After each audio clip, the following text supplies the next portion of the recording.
వాన రాకడా ప్రాణం పోకడా గురించి ఖచ్చితంగా ఎవరమూ ఏమీ చెప్పలేం. అలా ఎందుకంటారో తెలుసా? అరచేతిని అడ్డుపెట్టి వర్షాన్ని ఎవరూ ఆపలేరు. అలాగే పోతున్న ప్రాణాన్ని కూడా ఎవరూ ఆపలేరు. అందుకే ఈ సామెత పుట్టుకొచ్చింది. అయితే ప్రస్తుతం ఇది వర్షాలు విపరీతంగా కురుస్తున్న సమయం. హైదరాబాద్ నగరమైతే చిన్నపాటి వర్షానికే తడిసి ముద్దవుతోంది. అలాంటి తరుణంలో గురువారం ఆగస్టు 22న రాత్రి హైదరాబాద్ మహానగరంలో కురిసిన వింత వర్షంపై జనాలు ఆశ్చర్యంగా మాట్లాడుకుంటున్నారు. మరి ఆ వింత వర్షం సంగతులేంటో ఇప్పుడు తెలుసుకుందాం. హైదరాబాద్ పాత బస్తీలోని మురాద్ నగర్ పోస్టాఫీస్ లైన్ ఏరియాలో వింత వర్షం కురిసింది. స్థానిక కాలనీలోని ఒక చిన్న గల్లీలో ఒకే దగ్గర వర్షం పడింది. మళ్లీ ఆ వర్షం ఇటుపక్క అటుపక్క గాని పడలేదు. జనాలు ఈ వింత వానని చూస్తూ అలాగే రోడ్డుపై నిలబడిపోయారు. ఒక ఇంటి ముందు కురుస్తున్న వర్షం మళ్లీ ఆ చుట్టుపక్కల ఎక్కడా లేదు.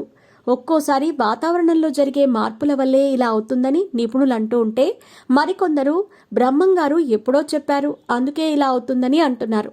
ఏది ఏమైనా ఆ కాలనీ ప్రజలకు ఇది చాలా వింతగా తోచింది. దీనిపై అక్కడి వారికి అనేక అనుమానాలు కూడా తలెత్తుతున్నాయి. వాతావరణం కొన్నిసార్లు పొడిగా ఉన్నప్పుడే వర్షం మొదలవుతుంది. లేదంటే బాగా మబ్బులు పట్టినా వర్షం విపరీతంగా కురుస్తుంది.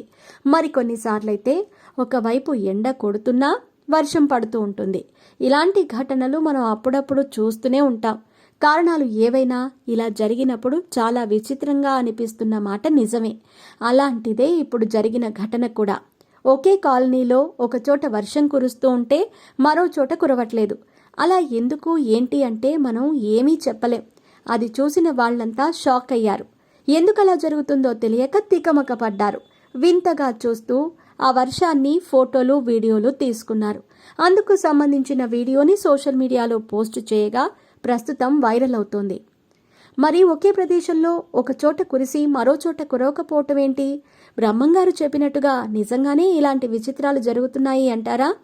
ఇది దేవుడిచ్చిన వరమా, లేకపోతే ప్రజలు చేసిన తప్పుల వల్లే, దేవుడి ఆగ్రహం వల్ల ఇలాంటి వింతలు చోటు చేసుకున్నాయా అని చర్చించుకుంటున్న వాళ్ళు లేకపోలేదు.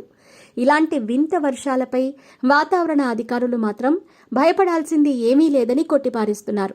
చిన్నపాటి మబ్బు పేరుకున్నప్పుడు ఆ కొంచెం ప్రాంతంలోనే వాన కురిసే అవకాశం ఉంటుందని, అందులో వింతేముందని గట్టిగానే వాదిస్తున్నారు. అలాంటి వర్షం ఎక్కువసేపు ఉండదని, కానీ ఇలాంటివి ఎప్పుడో ఒకసారి మాత్రమే జరుగుతాయని కూడా చెబుతున్నారు. అదంతా కాదు, ప్రపంచంలో చోటు చేసుకుంటున్న విపరీత పరిణామాల కారణంగానే ఇలాంటి వింతలు జరుగుతాయని మరికొందరి వాదన. ఈ ప్రపంచం త్వరలోనే అంతమవుతుందని బ్రహ్మంగారు ఎప్పుడో చెప్పారని, దాన్ని సమర్థించే విధంగానే ఇలాంటి విపరీతాలు జరుగుతాయని అంటున్నారు. ఏది ఏమైనా ప్రజలు గుడ్డిగా ఏది నమ్ముతున్నా వాతావరణంలో అప్పుడప్పుడు జరిగే ఇలాంటి వింతలు చూడటానికి చాలా అద్భుతంగా అనిపిస్తాయి. ఏమంటారు?